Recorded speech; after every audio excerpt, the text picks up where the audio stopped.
Hi, welcome to my podcast, Becoming a Cut Flower Grower.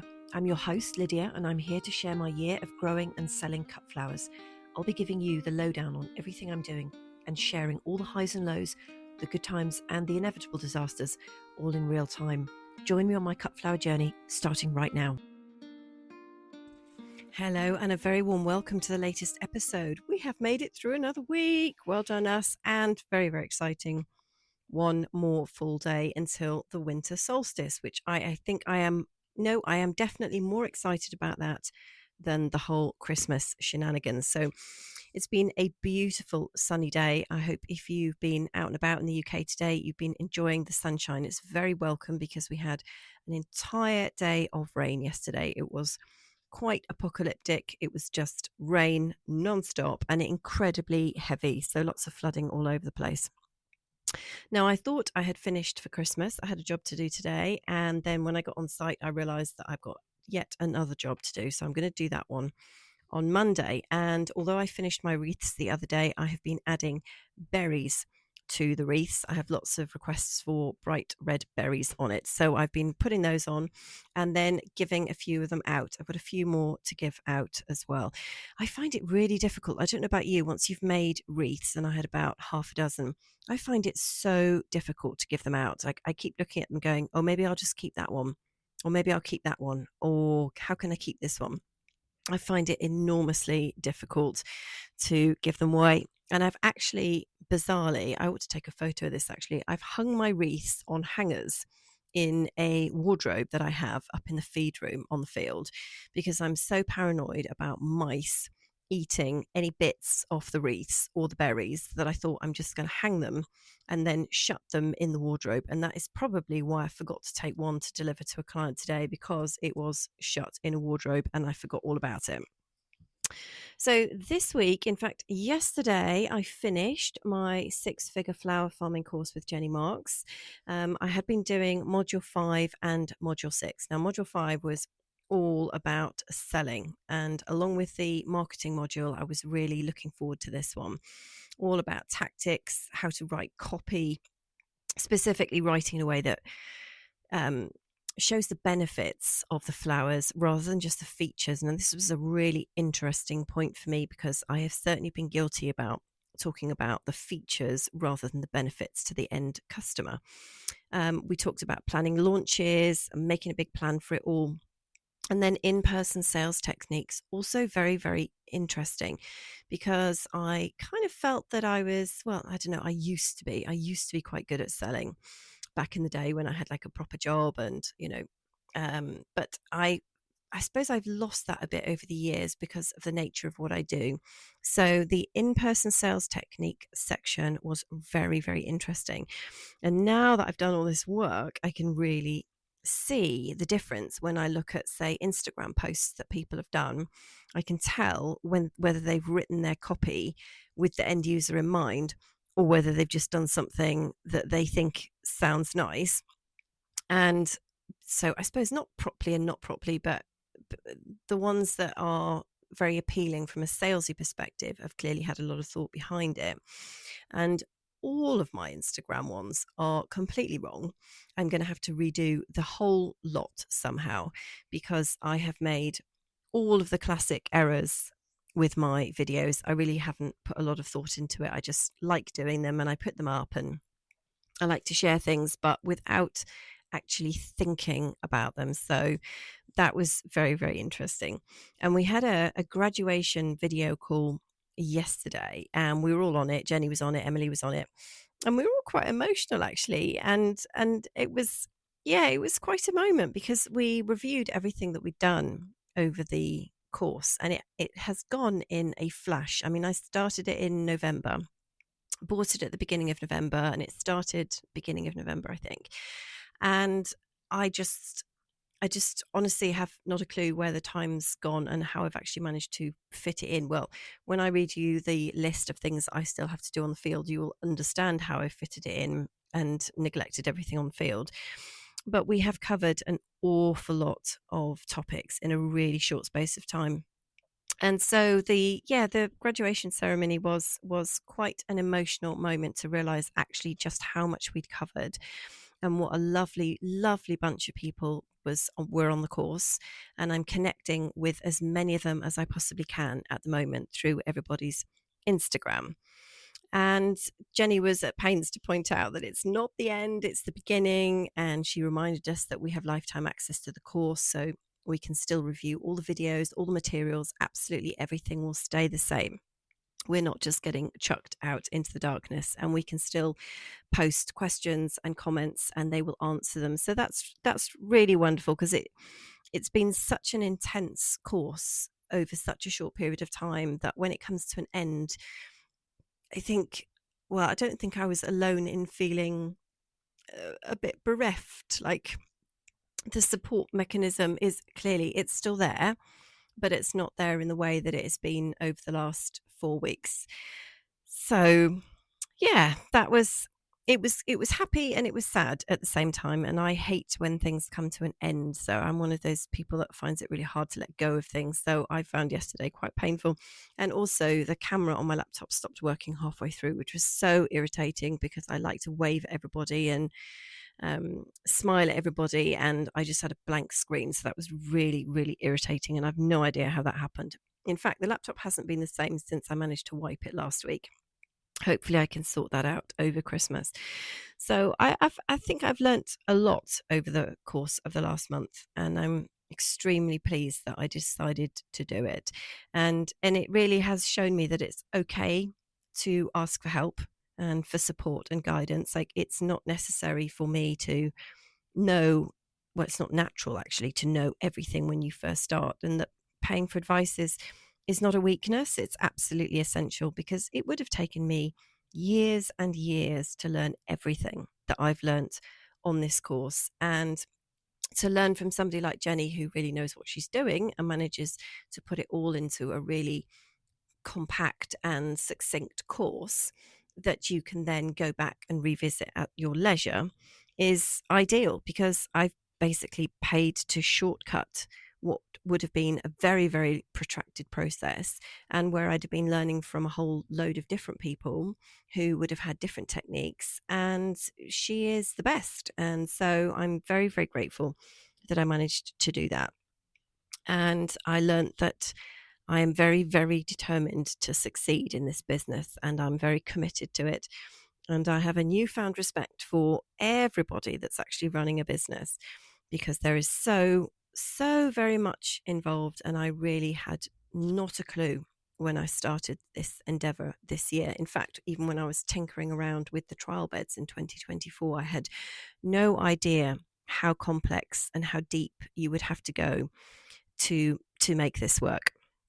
So let me share with you what I still have to do on the field, and you may find that you even have some tasks to do on your plot as well. So I don't want you to feel alone or behind, because I'm going to list everything that I have to do, and then you will probably feel so much better about how much you have achieved. Now, I still have to transplant the perennials out of the troughs and into the ground. So these are the little tiny 5 centimeter plug plants that I bought back in October, and they really were absolutely tiny when they arrived. I got some Veronica and some Physostegia, pinks and whites. Now, these were perennials, and I bought them in bulk so that they were a very good price. And they were so small, like, I thought, I can't possibly put these into the ground. And I was also just rushing around. So I thought, I'll put them in some troughs with compost, keep them in the garden, and just keep a bit of an eye on them and give them a little bit of a boost, just in case a pigeon decides to just have the whole lot as a salad. So those guys are still sitting in the garden. They've had a wonderful couple of months. They've put on some lovely growth, and hopefully the roots are doing even more than the top bits are doing. They don't seem to have been phased at all by the frosts that we've had or the rain. I did put a parasol up over them when we had some torrential rain, but I forgot to do it for yesterday's, and they seem absolutely fine. So they need to go up to the field. The little tiny plugs need to come out and go in the ground, but I have to buy some labels before I can do all of that. And then I'm going to use the troughs for something else, which could be putting my tulips and alliums in. So these guys have finally made it out of the back of the car. They have also gone in the wardrobe with the wreaths so that nobody can eat them. I've got a couple of 100 tulips and just about 100 alliums. So a really small volume. And I'm just kind of dipping my toe into these guys. I've heard lots of mixed things about tulips, and the bulbs are very expensive. Even if you're getting them wholesale, they are pretty high price, and they seem they seem to me as a novice quite temperamental as a cut flower, in terms of you have to pick them at exactly the right moment of opening, which will be a new experience for me. I've only ever grown them in the garden or in tubs and for clients, and therefore they're just, they flower and they do what they want. It's going to be a different technique for the cut flowers. And it also, there's all this stuff about having a chiller and, lifting the bulbs and storing them for a certain amount of time in the chiller before you actually need them. And now I don't have a chiller. So I'm hoping to just be able to get these guys to market as quickly as possible. So we'll see what happens with that. I have yet to plant my bare root roses. So you'll know I had this big delivery through my wholesaler the other day of my beautiful sort of wedding and event pastely cut flowers. And then I had a second delivery of ones that I'd ordered in August. So I've got a few climbers in there. All of those guys need to go in the ground. So I have unpacked them, but I haven't got any further than that. They're absolutely fine because it's cool and dark, and they're dormant anyway at the moment. I've got a couple of sacks of Japanese anemones, pink ones, that need to go in the ground. I was gifted those by a friend of mine who runs a fantastic plant nursery, who I made hanging baskets for this spring. And she was kind enough to let me take some of hers, and they are lovely, and I'm very much looking forward to having those next year. They need to get in the ground somewhere.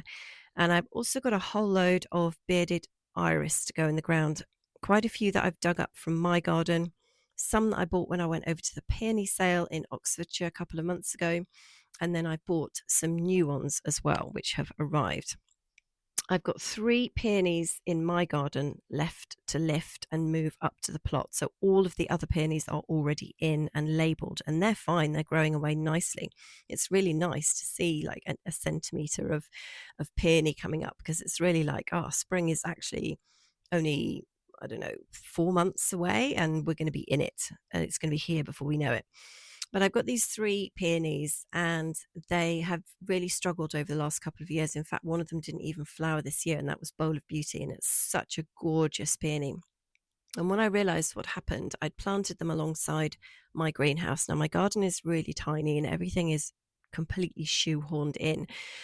And I couldn't work out why the bed was getting so incredibly wet.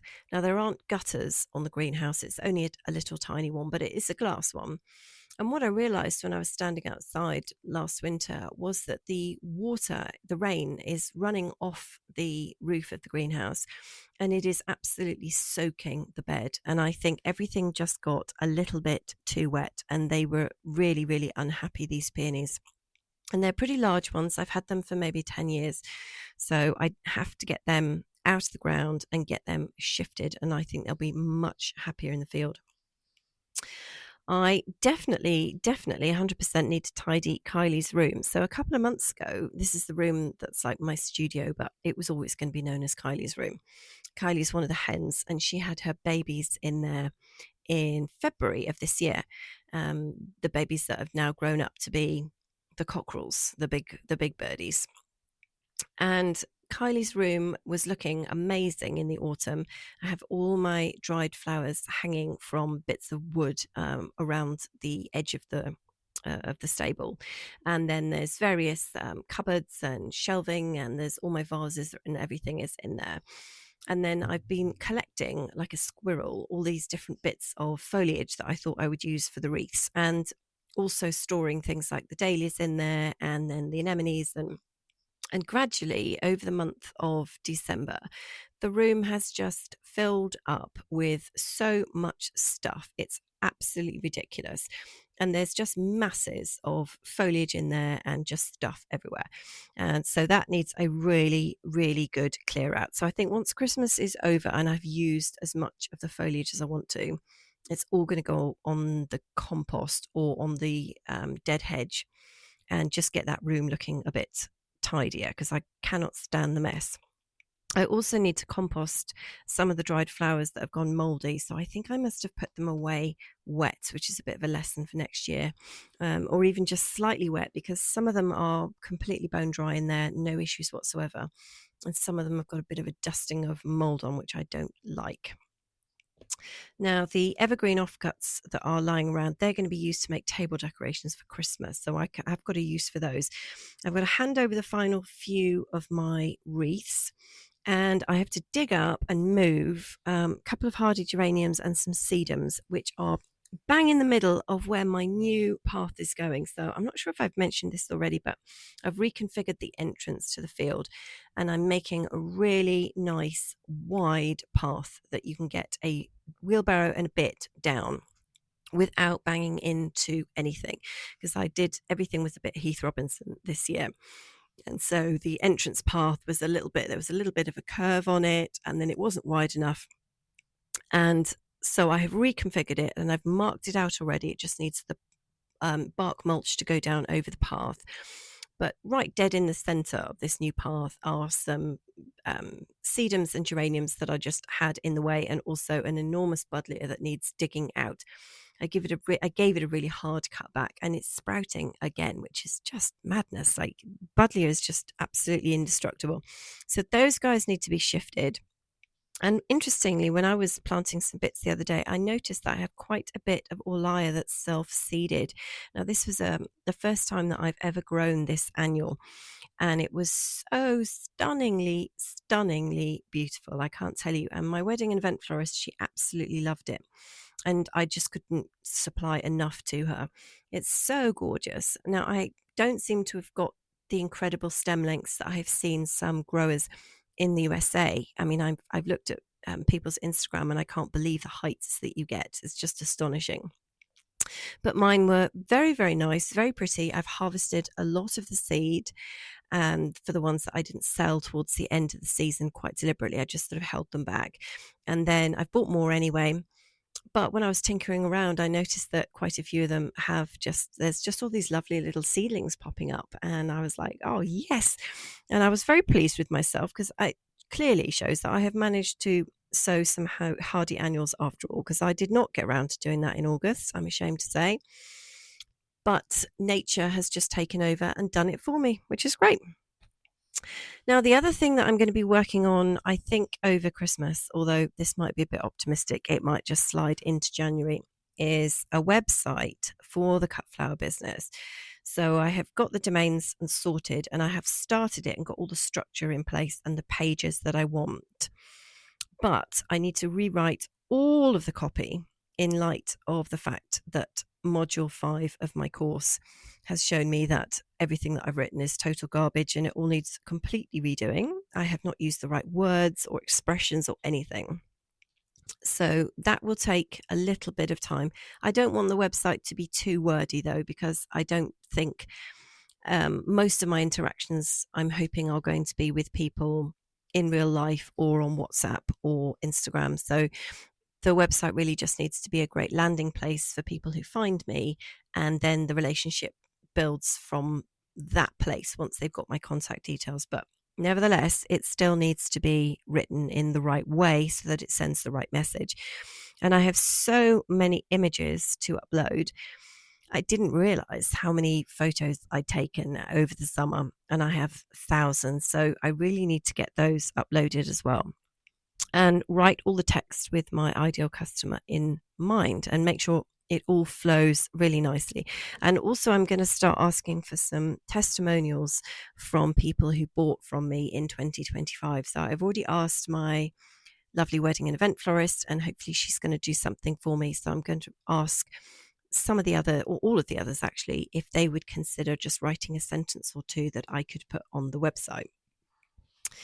And finally, I am going to be watching videos all weekend about making table centerpieces using all of my evergreens. So for my Christmas Day lunch, I would like to have as much of the foraged and items that I've got on the field for going down the center of the table and have some candles and whatnot in between. And I want to use as much as I've got because the table is a decent size.